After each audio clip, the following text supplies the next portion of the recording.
dipersembahkan oleh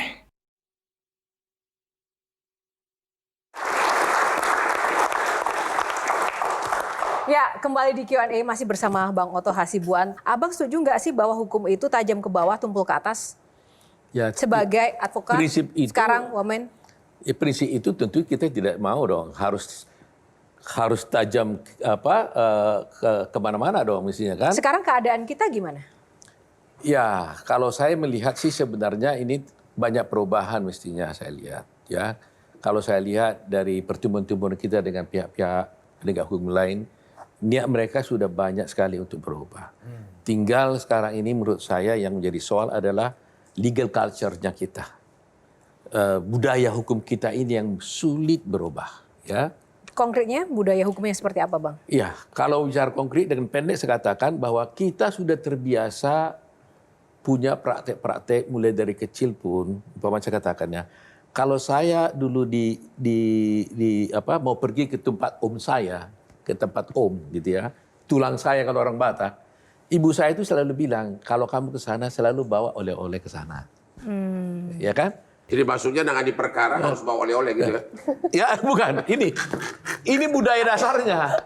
Ya itu terpengaruh lah. Iya, budaya dasarnya. Nah, kemudian yang menerima oleh-oleh kan biasanya kan selalu bagus kan. Tapi lama-lama juga yang menerima oleh-oleh juga di dalam praktek bernegara sekarang. Jadi kalau umpamanya kita ada urusan di kementerian selama ini, walaupun nggak diminta oleh petugasnya, ada culture yang seperti itu. Saya datang dibantu, kita kasih sesuatu, diterima. Lama-lama orang ini juga kalau nggak ada orang datang minta tolong nggak dikasih, jadi nuntut juga. Nah ini legal culture yang paling dasar, Berarti misalnya benar dong Bang, ada anggapan bahwa orang yang nggak punya uang nggak mungkin dapat keadilan atau kecil kemungkinan mendapat keadilan. Kalau soal bahwa yang tidak punya uang kecil mendapat keadilan itu pesas. Saya kira di mana-mana di dunia ini seperti itu. Untuk melindungi rakyat kecil, no viral, no justice itu harus terus ditingkatkan. No viral, no justice itu salah satu faktor. Bohong kalau nggak ada. Kita juga di kementerian kalau ada viral kita langsung menangani. Itu bohong nggak ada. Tetapi tidak itu salah satunya untuk bisa menangani suatu persoalan. Kalau viral kan menguntungkan juga kan buat pengacara, misalnya kasus kopi sianida tadi kan abang juga pro bono. Jadi ngetop gitu. Padahal jadi ngetop pro bono. Padahal pada kasus itu ya yang ditunjuk bersalah kalau saya tidak salah juga not difficult people gitu, bukan orang susah gitu ya. Jadi kenapa kemudian sampai ada keputusan pro bono padahal bukan orang susah? Apakah demi viral? Dia bukan orang susah tapi bukan juga orang mampu. Dia orang biasa-biasa saja. Seperti saya katakan dulu itu, saya waktu itu persis mau ke Alaska pada waktu itu, dia sudah ditangani oleh lawyer yang lain di polisi. Satu saat di tengah jalan ketika dia mau dibawa ke pengadilan, datang orang pada saya seorang lawyer membisikkan pada saya, katakan bahwa Bang Otto ada kasus-kasus begini-begini. Tapi dia tidak mungkin bisa bayar seperti rate-nya abang nih katanya. Saya bilang ada apa waktu itu. Jadi datanglah. Setelah saya bertemu saya lihat, kalaupun saya charge ini umpamanya Rp10, umpamanya pikiran saya ukuran 10% daripada fee saya pun, ini nggak berarti apa-apa buat saya. Padahal penderitaan dia sudah sangat luar biasa. Kedua, waktu itu memang saya bikin janji sama dia. Saya katakan, saya akan tangani kamu, tidak usah bayar apa-apa Rp1 pun kepada saya. Dengan catatan, kalau di perjalanan nanti saya temukan bahwa berdasarkan keyakinan saya dengan cepat, baik karena saya selidiki sendiri maupun karena pemahaman saya bahwa kamu sesungguhnya bersalah, saya akan mundur. Kasus ijazahnya Pak Jokowi lah. Kan yang menangani anaknya Prof Otto kan? Iya. Itu bagaimana kan? Prof ada di kekuasaan, ini menangani anaknya, itu tidak ada konflik of interest atau gara-gara ini yang penting viral nih, anak saya bisa viral nih kalau pegang ini. Itu gimana perasaannya?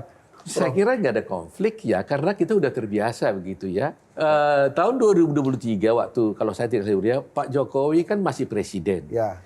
Saya diminta menjadi pengacaranya Pak Jokowi bersama tim yang lain, termasuk Yakub juga di dalamnya. Ya. Saya tangani sampai akhirnya saya menjadi diangkat menjadi pejabat, ya. Nah, tentunya setelah itu saya berpikir ada muncul lagi kasus. Dulu kan kasus ini kan sebenarnya kan sudah selesai, ya kan?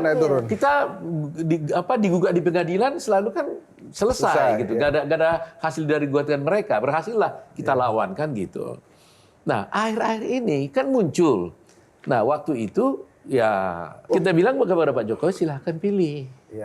Saya pilih, teruskan aja. Oh, jadi itu Gitu. pilihan Pak Jokowi, bukan tawaran dari Nggak Abang? bisa dong, kita nggak boleh menawarkan diri kan. Oke. Kita harus buka box dulu, karena ini adalah syarat utama untuk di Q&A, Bang. Kita pilih box nomor berapa, ada di belakang saya, 9 box. Kita tampilkan dulu, teman-teman. Oke, box gajah duduk. Nih. Ada nomor 1 sampai dengan 9, di dalamnya ada pertanyaan. Silakan Bang, pilih box nomor berapa? Nomor 2. Nomor 2, kita buka box nomor 2. Panggung keadilan. Oke, semangat dulu dong, semangatnya mana? Nah, pertanyaan box nomor 2 ini Bang Oto. Di balik panggung keadilan tema kita, pengalaman yang tak terlupakan dan paling membuat seorang Oto Hasibuan tercengang itu adalah saat kasus apa? Jessica itu betul-betul memang satu kasus yang mencengangkan saya. Iya. Walaupun ada satu kasus yang sebelumnya juga hampir sama sebelum dengan itu, tapi tidak dipublish karena belum ada pada waktu itu live TV. Itu Johnny Sembiring. Ya, Johnny Sembiring itu adalah seorang gangster besar waktu itu dikenal. Dia dituntut karena dituduh membunuh Letkol Stephen Adam. Jadi militer pada waktu itu. Tapi kasus Jessica itu betul-betul saya mencengangkan karena ya biar bagaimanapun saya harus mengatakan sampai sekarang harus berani saya mengatakan bahwa saya tidak yakini dia bersalah. Tapi dia dihukum. Oke. Dan itu saya anggap sebagai hutang profesi. Hutang profesi. Hutang profesi itu. Box kedua, nomor berapa pilihannya Bang? Nomor 7 lah. Oke, nomor 7 ya. Kita buka box nomor 7. Salah sangka. Nah, pertanyaannya Bang Oto. Setelah Jessica Wongso tadi yang disebutkan, yang paling berkesan kasusnya, akhirnya punya mantu Jessica Mila.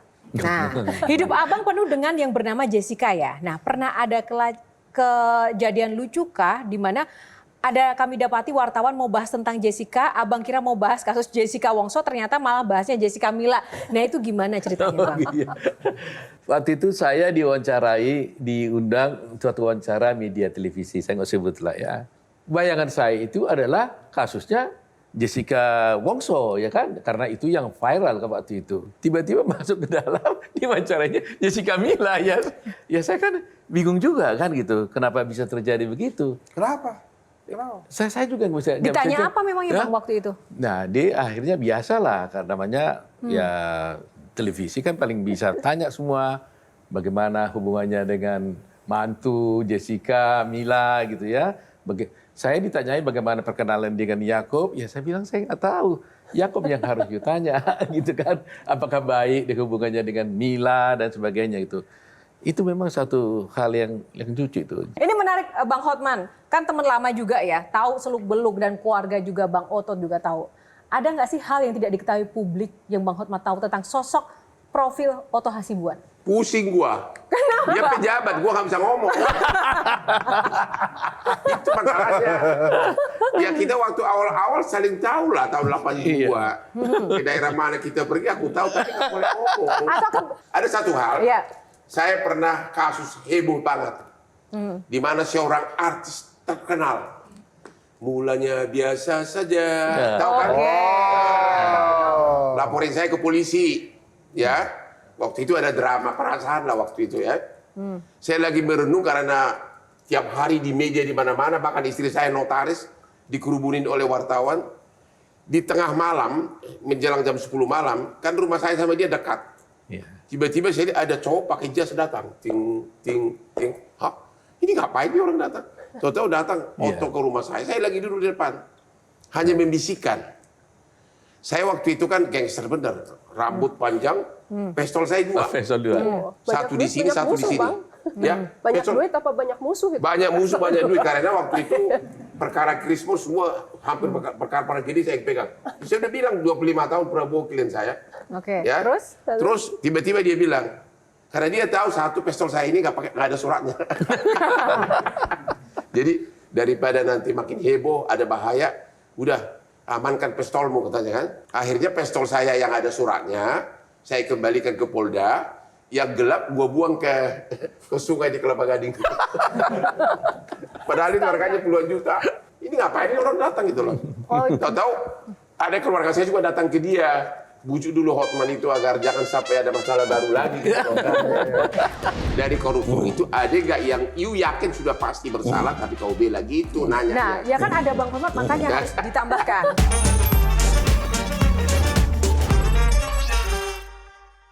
Dipersembahkan oleh Jelajahi cara baru mendapatkan informasi. Download Metro TV Extend sekarang.